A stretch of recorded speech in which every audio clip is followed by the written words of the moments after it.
Well, I think it's the next level of museums. It would just, I think, make people more passionate about museums and art and culture. People can't visit all the museums in the world, but they can get their tablet or their computer and they can look at something. My name's David Wills. I'm Vice President of the Society, the Torquay Museum Society here. I'm also a research fellow, an educator and a senior volunteer. So the BBC Civilisations project is about 1,000 years of visual culture. It has three elements to it.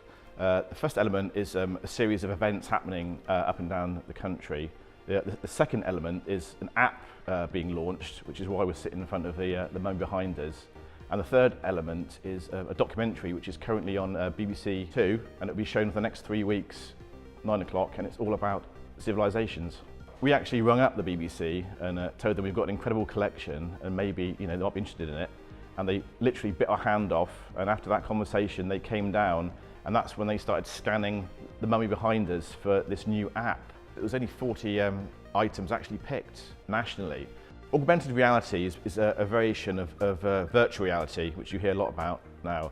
With augmented reality, it's in 3 dimensions, but on this app you can manipulate any object that's been scanned. So it's a very flexible tool, not only for academics and people into Egyptology and things like that, also for the public. And of course it's free. So you can actually look at Samtec or any other objects from all over the world, from any museum which perhaps you weren't likely to visit, and it can be right in front of you to a very high standard, which you can zoom in, rotate and manipulate. Samtec used to belong to a woman called Lady Leeds.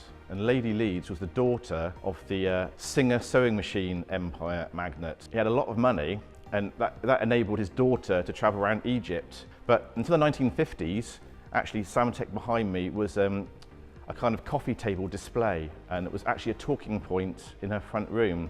But we know there's 1,000 years difference between the sarcophagus and Samtec, but we think he stayed in the same family. So it's the same family spanning 1,000 years.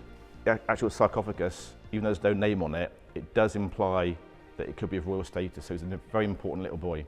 He's been in situ here since about 2007, and that was when he was first analysed, and he was scanned for Torquay Hospital in a CT scan.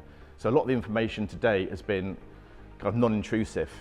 So we know there's a little boy inside though. We've seen the skeleton, we've seen all the evidence of the mummification process, and as I say, that's been done by scanning techniques.